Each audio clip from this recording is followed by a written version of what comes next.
Hello दोस्तों, स्वागत है आपका हनुमान नाइक रिसर्च सेंटर में।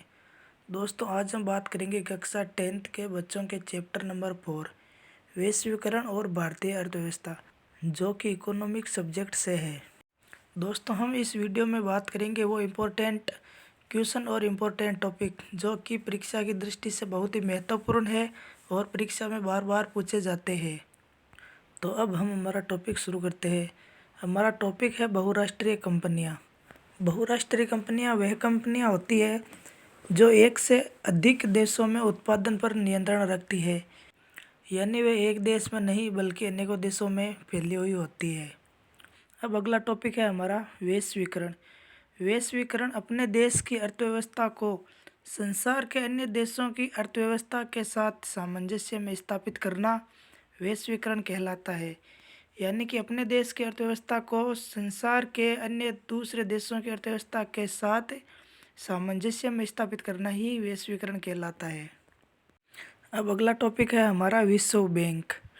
विश्व बैंक अपने सदस्य राष्ट्रों को वित्तीय सहायता देने वाली अंतर्राष्ट्रीय संस्था है। यानी विश्व बैंक अपने राष्ट्र, जो भी अपने सदस्य राष्ट्र है, उनको जब जब वित्त यानी रुपयों की आवश्यकता होती है तो वो उनकी सहायता करती है। अगला टॉपिक है हमारा मुक्त व्यापार। जब दो देशों के बीच व्यापार बिना किसी प्रतिबंध के होता है तो उसे मुक्त व्यापार कहा जाता है। यानी कि जब दो देश आपस में व्यापार करते हैं और उनके बीच कोई प्रतिबंध नहीं होता है तो उसे मुक्त व्यापार कहा जाता है। अब अगला टॉपिक है हमारा उदारीकरण। उदारीकरण सरकार द्वारा अवरोधों और प्रतिबंधों को हटाने की प्रक्रिया को उदारीकरण कहते हैं। यानी सरकार जब अवरोध और प्रतिबंध को हटा देती है तो इस प्रक्रिया को उदारीकरण कहा जाता है। इसके बाद अगला टॉपिक है हमारा लचीलापन। लचीलापन कानून में सरकार द्वारा डील जो उद्योगों को प्रोत्साहित करने के लिए दी जाती है उसे लचीलापन कहा जाता है। यानी उद्योगों को प्रोत्साहित करने के लिए जो डील दी जाती है उसे लचीलापन कहा जाता है। इसके बाद अगला टॉपिक है हमारा निवेश परिसंपत्तियाँ, जैसे भूमि, मशीन और अन्य उपकरणों की खरीद में व्यय की गई मुद्रा को निवेश कहते हैं। फॉर एग्जाम्पल के लिए, जैसे कोई व्यक्ति प्लॉट खरीदता है और कुछ समय बाद उस प्लॉट की वैल्यू बढ़ जाती है, तो जो उसकी जो संपत्ति थी, प्लॉट वो खरीदा, उस पर निवेश किए रुपये और कुछ समय बाद उसको लाभ प्राप्त हुआ उस प्लॉट का, तो हम उसे निवेश परिसंपत्ति कह सकते हैं। यानी कि पहले उसने रुपये इन्वेस्ट किए संपत्ति में और उसके बाद उसे क्या हुआ, लाभ प्राप्त हुआ। इसके बाद अब हम पढ़ेंगे विदेशी निवेश। विदेशी निवेश बहुराष्ट्रीय कंपनियों द्वारा किए गए निवेश यानी इन्वेस्ट को विदेशी निवेश कहते हैं।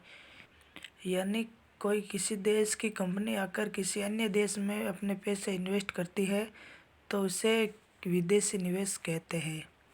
अब इसके बाद अगला क्वेश्चन है हमारा कि वैश्वीकरण के कारण प्रतिस्पर्धा के कुप्रभावों का उल्लेख करें। तो दोस्तों, वैश्वीकरण के कारण निम्न कुप्रभाव पड़े।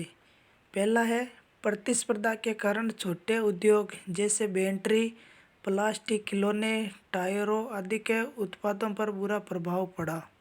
दूसरा है, श्रमिकों की बेरोजगारी में वृद्धि हुई। तीसरा है, श्रमिकों को ज़्यादा लाभ नहीं हुआ।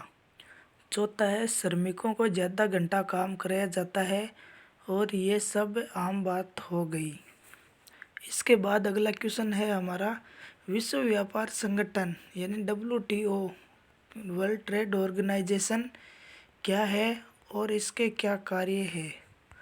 तो दोस्तों, विश्व व्यापार संगठन एक ऐसा संगठन है जिसका उद्देश्य व्यापार को उदार बनाना और मुक्त व्यापार की सुविधा देना है। अब हम पढ़ेंगे विश्व व्यापार संगठन के कार्य। तो इसका पहला कार्य है, विश्व व्यापार संगठन अंतर्राष्ट्रीय व्यापार से संबंधित नियमों को निर्धारित करता है और यह देखता है कि इन नियमों का पालन हो रहा है अथवा नहीं। इसके बाद अगला क्वेश्चन है हमारा, विदेशी व्यापार और विदेशी निवेश में अंतर स्पष्ट करें। यानी हमें विदेशी व्यापार और विदेशी निवेश में अंतर बताना है। विदेशी व्यापार विदेशों से वस्तुओं को खरीदने और बेचने की प्रक्रिया विदेशी व्यापार कहलाती है। यानी हम जब विदेशों से वस्तुओं का आयात और निर्यात करते हैं तो इसे विदेशी व्यापार कहते हैं। अब हम पढ़ेंगे अगला, विदेशी निवेश। विदेशी निवेश अधिक धन कमाने के उद्देश्य से जब बहुराष्ट्रीय कंपनियां मेजबान देश में है धन से उत्पादन इकाई की स्थापना करती है, उसे विदेशी निवेश कहते हैं। यानी विदेशी कंपनियां जब धन के उद्देश्य से कोई इकाई की स्थापना करती है तो उसे विदेशी निवेश कहते हैं। विदेशी निवेश के अंतर्गत आयात और निर्यात दोनों ही प्रक्रिया शामिल है। विदेशी निवेश में बहुराष्ट्रीय कंपनियों द्वारा किया गया पूंजी निवेश आता है। यह उत्पादन के लिए अवसर प्रदान करता है। यह पूंजी की कमी को दूर करता है। अब अगला क्वेश्चन है हमारा, वैश्वीकरण की प्रक्रिया को प्रोत्साहित करने में प्रौद्योगिकी की भूमिका समझाइए। तो इसकी भूमिका में पहला पॉइंट है, परिवहन की तकनीकी में सुधार हो गया। दूसरा, दूर दूर स्थानों पर कम लागत में वस्तुओं को भेजना संभव हो गया। और तीसरा है, सूचना प्रौद्योगिकी में सुधार हो गया। और चौथा है, अलग अलग देश आपस में जुड़कर तुरंत सूचनाएं प्राप्त कर लेते हैं। पांचवा है, इंटरनेट प्रौद्योगिकी से व्यापार में वृद्धि आई। तो दोस्तों अब ये हमारा चैप्टर कंप्लीट हो गया है और मैं आशा करता हूँ कि आपको अच्छे से समझ आ गया होगा। तो दोस्तों अगर आपको अच्छे से समझ आ गया है तो आप इस वीडियो को लाइक, शेयर एंड सब्सक्राइब ज़रूर करें।